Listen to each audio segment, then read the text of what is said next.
Hello जी, कैसे हैं आप सभी? उम्मीद करते हैं कि आप लोग बहुत अच्छे होंगे। आप लोग को इस वीडियो में देखने को मिलेगा क्लास 10 के हिस्ट्री का चैप्टर 4 का अति लघु उत्तरीय प्रश्न के बारे में। तो आप लोग वीडियो में अंत तक बने रहिएगा। यदि जो वीडियो पसंद आता है तो इनको फ्रेंड के बीच शेयर कर दीजिएगा। चलिए देखते हैं पहले क्वेश्चन को। देखिए पहला क्वेश्चन है कि खिलाफत आंदोलन क्यों हुआ। आपको बताना है खिलाफत आंदोलन है जो क्यों हुआ था। तो देखिए इसका मेन कारण था खिलाफत आंदोलन होने का कि जो तुर्की का सुल्तान हुआ करते थे उनके पद को दोबारा स्थापना करने के लिए मुसलमान ने इनको है ना मुसलमानों ने खिलाफत आंदोलन किया था। तो बाकी देखिए यहाँ पे लिखा गया है ये मेन कारण था।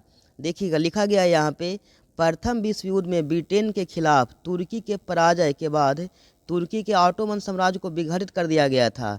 है ना, प्रथम विश्व युद्ध में क्या हुआ था, ब्रिटेन और तुर्की के बीच युद्ध हुआ था। उसमें क्या होता है, तुर्की हार जाता है।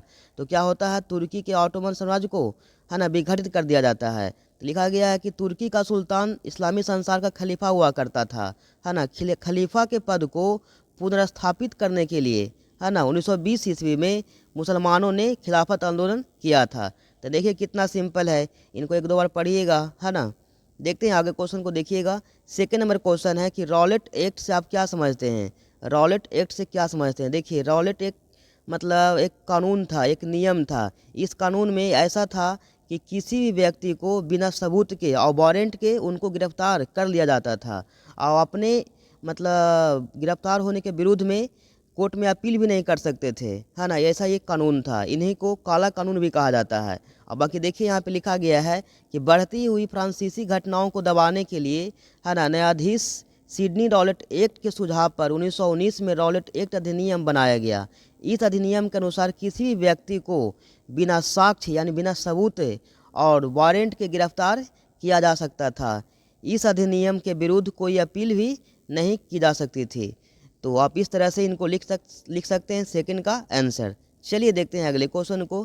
3 नंबर देखिएगा। क्वेश्चन है कि डांडी यात्रा का क्या उद्देश्य था। डांडी यात्रा का क्या उद्देश्य था। देखिए डांडी यात्रा का उद्देश्य था कि अंग्रेजों के द्वारा जो नमक कानून बनाया गया था उस नमक कानून को भंग करना। ठीक है, इनका ये मेन उद्देश्य था।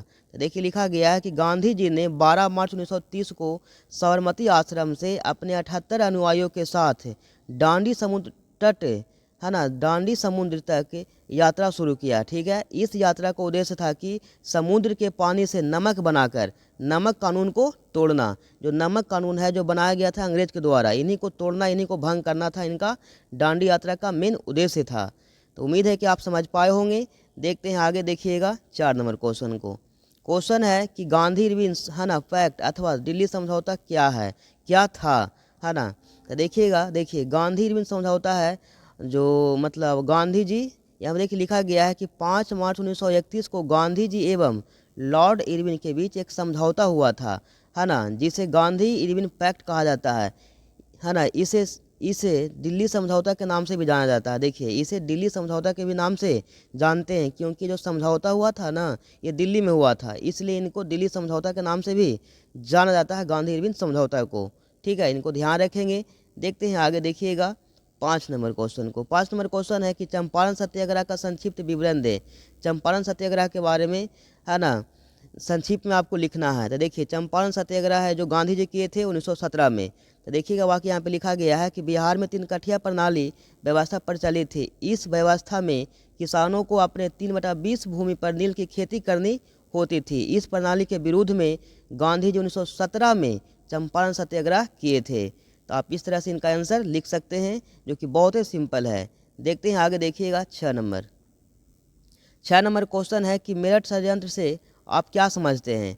आपको बताना है मेरठ है ना षड्यंत्र के बारे में। देखिए लिखा गया है मार्च 1929 में सरकार ने 31 श्रमिक नेताओं को बंदी बना लिया था तथा उनको मेरठ ला करके उन पर मुकदमा चलाया था। इसे ही मेरठ षड्यंत्र है ना षड्यंत्र कहा जाता है। तो इनको आप ध्यान रखेंगे। चलिए देखते हैं आगे देखिएगा 7 नंबर क्वेश्चन। क्वेश्चन है कि जतरा भगत के बारे से है ना जतरा भगत के बारे में है ना क्या जानते हैं, संक्षेप में लिखें। जतरा भगत के बारे में आपको लिखना है ना संक्षेप में। देखिए लिखा गया है कि 1914 से 1920 तक है ना खोड़ विद्रोह के बाद छोटा नागपुर क्षेत्र के उरावों के द्वारा चलाए जाने वाले अहिंसक आंदोलन का नेता जतरा भगत थे। कहता है इस आंदोलन में सामाजिक और शैक्षणिक सुधार पर विशेष बल दिए थे ये, है ना। समाज के प्रति और शिक्षा के प्रति ये विशेष बल दिए थे कौन? जतरा भगत। इनको आप ध्यान रखिएगा।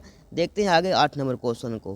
क्वेश्चन है कि all India trade union Congress की स्थापना क्यों हुई?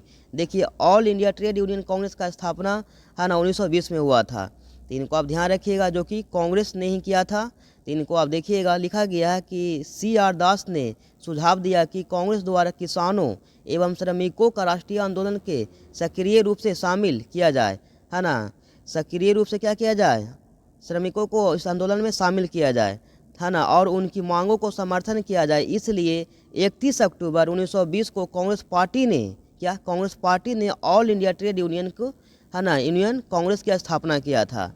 तो उम्मीद करते हैं कि आप लोग के वीडियो समझ में आया होगा। यही आपका क्या था, चैप्टर 4 का हिस्ट्री का अति लघुत्तरीय प्रश्न का सारा क्वेश्चन था, तो जो कि मैं करवा दिया। तो उम्मीद है कि आप समझ पाए होंगे। तो इनको फ्रेंड के भी शेयर कर दीजिएगा। फिर आपसे मिलते हैं किसी और वीडियो में। तब तक के लिए जय हिंद।